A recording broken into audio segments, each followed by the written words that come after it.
Hi, this is a warm-up exercise video for the RXC forum instructional video site. I'm just going to show you some really basic, simple, easy exercises you can do just to warm your hands up before you start playing. You'll often see in magazines and you hear people saying that it's really important, you've got to warm up, otherwise you'll mess your hands up, you'll get tendonitis, you'll do this, that and the other. I always thought that was kind of like smoking. People say you're going to get cancer, but nobody really cares, you're going to smoke anyway. What I would say is important about warming up is simply for your speed. If you've ever tried picking a guitar up and playing something flash and fancy right off the bat, you'll know you can't do it. It doesn't come out as well. Once you've been playing half an hour, you go back and play the same lick, you can do it brilliantly. And that's what warming up does for you. Basically, if you've ever been cold and your hand's been cold and you've tried to play, you'll know how hard it is. Once you warmed up, everything's loosened up. So it's really important just to sit there before you start playing to just get yourself warmed up. If you're watching TV, you're going to play guitar after the program you're watching's finished, sit there work with the TV on in front of the TV, playing these exercises I'm going to show you, because they don't make any sound, you don't have to think about them, it's all easy stuff, but it's worth doing. And then by the time you come and sit down and play the guitar, you're warmed up, you're at your peak, you're ready to go, and you can play whatever you want without having to worry. It's also really important to do before, if you're ever playing a gig as well. You just sit there, do these exercises while you're sitting there waiting to go on. By the time you hit the stage, you're ready to rock. First thing I'm going to show you, dead easy, ever so simple, it's chromatics. 1, 2, 3, 4. Doesn't get any simpler than that. Literally, just that. 1, 2, 3, 4 on the low E string. Keep your right hand as just as equally important as your left hand when you're warming up. There's a lot of movement there in your hand, there's a lot of muscles being used, you need to get that warmed up as well. You could warm your left hand up as much as you want. If your right hand won't catch up with what you're doing, it's going to sound like crap. So keep strict alternate picking, all of these things, you get your right hand warmed up as well. We're going to start off really slowly, 1, 2, 3, 4 on the low E, move down to the high string, the next higher string, the next higher string after that, and so on till we get to the high E, and then work your way back up again. Every time you're doing this, you're using different muscles. When you're playing on the low E, your fingers are kind of straight, and they're moving like this. Once you go to the high E, they're down like this, and you're moving completely different sets of muscles, different parts of the muscles, the blood will be going to different places within your hand, so it gives it a good all-over warm-up. So we'll start nice and slowly.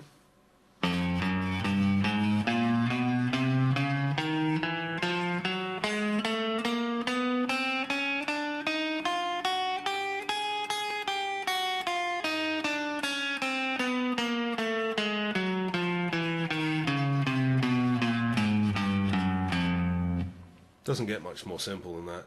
It doesn't sound like anything, it doesn't sound musical, you're not going to go into a guitar shop and start playing it because you just sound stupid, but you don't have to think too much about doing it. Once you've done it a few times, if you've been playing guitar for any period of time, you're not going to have to think about it too much. And as I say, you can sit in front of the TV doing it, you don't have to think about it, and the next thing you know, your hand will be loose and you're ready to go. As well as moving from string to string, you can keep that on one string and move up a fret. So you go 1, 2, 3, 4, 2, 3, 4, 5, and so on, all the way up. Doing that, the difference in space between your fingers from the 1st to the 4th is a lot wider than it is up here from the 9th to the 12th. You see where my little finger is compared to my first finger here, moving it up there, there's a lot less space. So devil horns like that, devil horns like that. Once again, every time you're moving, you're using different parts of the muscles and things, so it's really worth doing.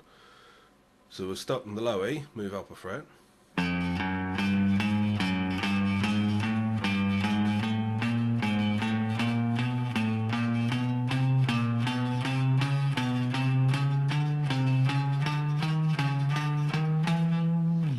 Now I'd recommend doing that probably even slower than that.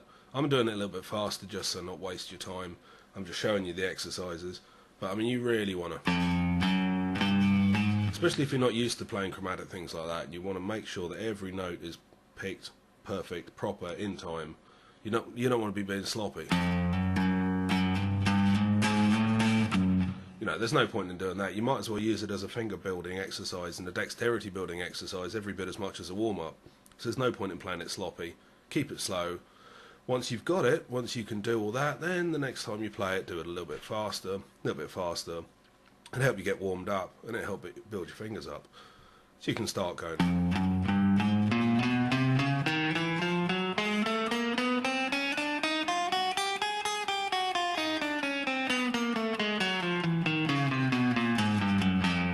So every note clear, picked properly.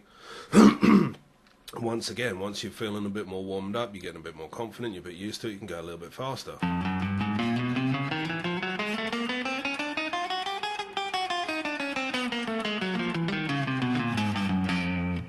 And so on. Next exercise I'm going to show you is a trill exercise that Dimebag Darrell from Pantera used to use as a sort of finger strength building exercise. It's based on trills, but what I'm going to do, I'm going to slow it down, and we're going to use it as a warm-up, because it's brilliant for getting each individual finger moving. It's also great for building up finger strength at the same time, which you're going to be getting your blood pumping around your fingers. So you're killing two birds with one stone, really. As long as you keep it slow, you'll be getting the benefits of the warm-up. If you go straight in trying to do it fast, you're not going to get any benefit whatsoever. So basically what we're going to do, we're going to start on the 5th fret on the lower E string, the A, with your first finger, and we're going to trill onto the 6th fret with a middle finger, nice and slow, just like that. Once again, move up and down the strings, so you're changing the angle of your fingers.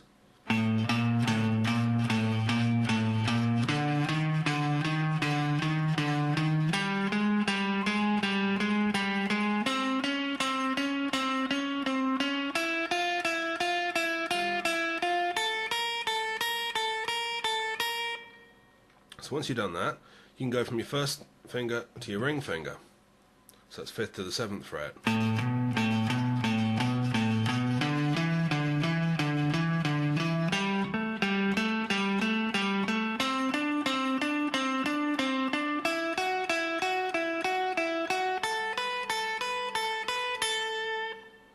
Once you've done that a couple of times, you should be feeling yourself warming up a little bit. First to your little finger, which is a little bit tougher. Anybody who plays any kind of lead should hopefully have used their little finger a few times, and it shouldn't be too difficult.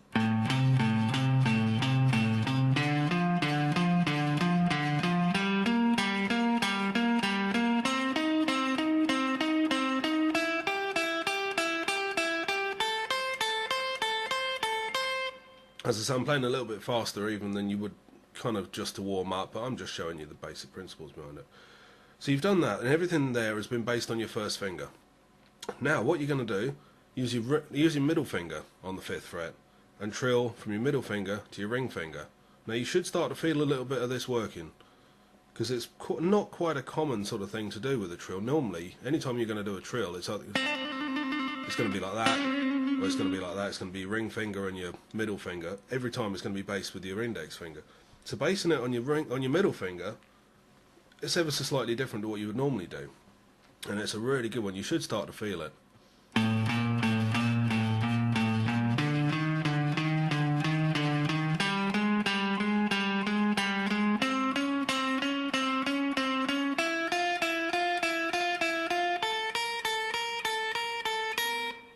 So it should feel ever so slightly unnatural maybe if you're not used to doing things like that. But keep it slow, it's a great warm-up exercise. Now it gets a little bit harder. I still even find this one a little bit tricky. Basing on your ring finger on the 5th fret and trilling to your little finger. Now this one does take some serious stamina, so keep it nice and slow.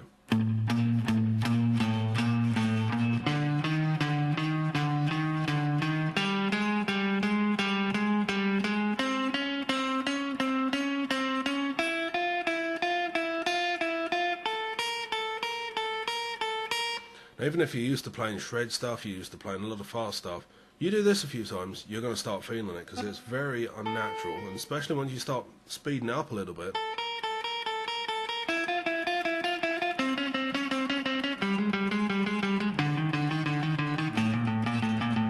You're going to start feeling that little finger starting to pull a bit. So you start off slow, it's going to do you a lot of good.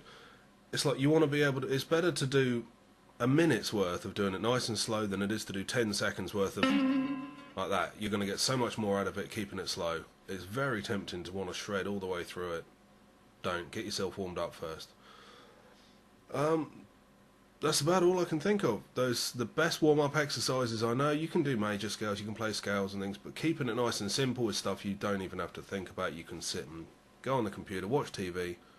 Next thing you know, you're warmed up and you've not had to do any work whatsoever, which seems pretty good to me. Thank you very much for listening. Hope you might have learned something, and I'll see you again on another video very soon.